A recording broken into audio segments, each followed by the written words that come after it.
They say warnings save lives, fire alarms, emergency sirens. That last call before disaster strikes. But sometimes a warning doesn't come to protect you, sometimes it comes to choose you. This is the story of a man who ignored a warning and paid for it with everything he had. Marcus Hale worked the night shift at the city's emergency call center. It was a life lived in 12-hour increments, listening to the raw, unfiltered sound of human despair. He heard strangers panic, cry, and beg for help. Over the years, he'd mastered the art of detachment, learning how to separate his own emotions from his duty. His voice remained a calm, steady anchor, even when the person on the other end of the line was losing their entire world. He was good at his job, he was professional, he was numb. But on a cold Tuesday night, just after 2 in the morning, Marcus received a call that would shatter that numbness forever. The line connected, but there was no voice, no scream for help, only breathing, slow, controlled, deliberately paced. It was unnerving. "Hello," Marcus said, his professional tone kicking in. "This is emergency services. Can you tell me what's wrong?" The silence stretched on, thick and heavy. Then a voice, barely a whisper, slid through the receiver. "This is your final warning." The line went dead. Marcus stared at the screen, no caller ID, no trace, no location to ping. In a job filled with strange calls, this was just another one for the log. He noted it down and moved on to the next flashing light on his console. He shouldn't have. The next morning, the city awoke to terrible news. A gas explosion had ripped through a small apartment building on the east side. 3 people were injured, 1 man, tragically, had died. The news channels played the footage on a relentless loop. Firefighters pulling debris from the smoldering ruins. Families huddled behind yellow police tape, their faces etched with grief. Marcus watched from the break room, his coffee growing cold in his hand. A chilling realization washed over him as the reporter mentioned the street name. The address, it matched the location pinged from last night's silent call. His stomach twisted into a knot. It had to be a coincidence. It had to be. That night, the phone rang again. An untraceable number, the same unsettling silence. The same slow, rhythmic breathing. "This is your final warning." The voice whispered again, the words identical to the night before. This time, Marcus didn't dismiss it. He leaned forward, his knuckles white as he gripped the desk. "Who is this? What do you want from me?" There was a pause, a moment of consideration on the other end. Then the voice replied, its tone flat and cold. "You already had your warning. Now you'll watch." The call ended. 2 hours later, the dispatch board lit up like a Christmas tree. A massive warehouse fire had broken out on the south side of town. Thankfully, there were no deaths this time, but the financial damage was catastrophic, running into the millions. And again, as Marcus stared at the address on the screen, a cold dread seeped into his bones. It matched the location of the second call. He couldn't ignore it anymore. This wasn't a coincidence. Someone was calling him before every disaster. And somehow, they were always terrifyingly right. Over the next week, the horrifying pattern continued. A call, a cryptic warning, then tragedy. A bridge collapse during rush hour, a subway derailment that injured dozens. A school evacuation after a bomb threat that, unlike most, turned out to be terrifyingly real. Each time, Marcus frantically reported the calls to his supervisors, to the police, to anyone who would listen. Each time, the investigators hit a dead end.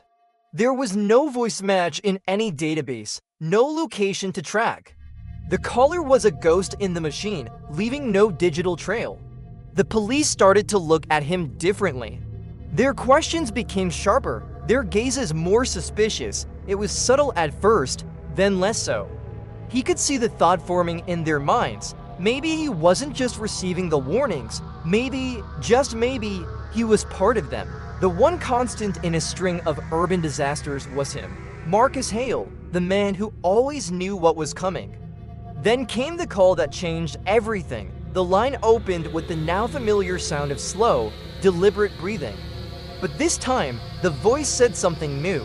something that made the blood freeze in his veins. Tomorrow night, 8:47. Your building? Marcus froze, his own breath catching in his throat. What about my building? He managed to ask. There was only silence. Then the words came, slow and clear, each one a hammer blow. This is your final warning. The call disconnected. Marcus didn't go home that night. He couldn't. He stayed at the station until morning, his mind racing, then went straight to the police precinct. He told them everything, his voice shaking with a fear he could no longer contain. They took him seriously this time. They had to. They evacuated his entire apartment building, a massive operation involving dozens of officers and bomb-sniffing dogs. They searched every floor, every basement, every dusty crawl space. They checked every pipe and air vent. They found nothing. The officers told him he was safe. They reassured him that whoever was calling was just playing sick psychological games. Marcus wanted to believe them. He desperately wanted to believe them. But the warnings had never, not once, been wrong before. That night, Marcus sat alone in his car, parked across the street from his own empty apartment building. He watched the dark windows. He watched the locked doors. He watched the clock on his dashboard. 8:46, his heart pounded against his ribs. 8:47, he held his breath. Nothing happened. The street was quiet. The building stood silent. He let out a long, shuddering exhale. Maybe this time. Maybe he had finally broken the pattern. Then his phone rang. Unknown number. His hand trembled as he answered it. "You passed the test," the familiar, chilling voice said. "What test?" Marcus whispered, his throat dry. "To see if you'd listen." The call ended. For 2 weeks, an unnerving peace settled over the city. There were no more disasters, no more warnings, no more strange calls in the middle of the night. Life slowly, cautiously began to return to normal. Marcus started to allow himself a sliver of hope. He started to think maybe it was finally over.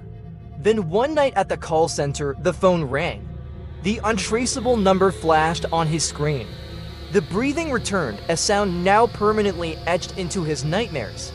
"This is your final warning," the voice said. Marcus shot up from his chair, his entire body trembling. "Final warning for what?" he yelled into the phone. "For you." Before Marcus could even process the words, the call ended. Seconds later, the emergency lights in the call center flickered erratically. The entire building shook with a low, violent rumble. And then the power went out, plunging the entire floor into absolute darkness. In this sudden, terrifying silence, Marcus heard something else. Footsteps. They weren't running. They weren't rushing. They were walking. Slowly, deliberately, echoing down the empty hallway. Someone was in the building. Someone had come for him. Panic took over. Marcus ran, stumbling through the dark hallway, his phone's flashlight beam cutting a weak, frantic path through the shadows. He burst through the back door of the building just as a deafening explosion tore through the front lobby. The world erupted in fire and noise. A shockwave threw him to the ground as glass and debris rained down into the street. Sirens, already wailing in the distance, grew closer. Marcus collapsed on the pavement, his body shaking uncontrollably. He had survived, but the news the next day delivered a final, devastating blow. The explosion wasn't random. The police had identified the bomber. He was one of the victims from the very first disaster, the apartment blast weeks earlier. A man who had lost his entire family in the fire. A man who had become convinced that the city's emergency system had failed him. And in his grief and rage, he had chosen Marcus, the man on the other end of the line, as the center of his twisted, horrific revenge. They never found the bomber's body. Some say he died in the explosion he created. Others say he escaped into the chaos of the night. Marcus quit his job immediately after. He couldn't bear to answer another call. He moved to another city, changed his number, even changed his name, trying to outrun the ghost that haunted him. But no matter where he went, he never stopped listening for the phone. Because late at night, when everything was quiet, when the world felt safe again, Marcus would hear it. Not ringing, not vibrating, just the sound of breathing. In the darkness, and every time, he wondered the same thing. Was the warning finally over? Or was the worst disaster still waiting for him? Thanks for watching. If you enjoyed this video, don't forget to like, comment, and subscribe for more powerful stories.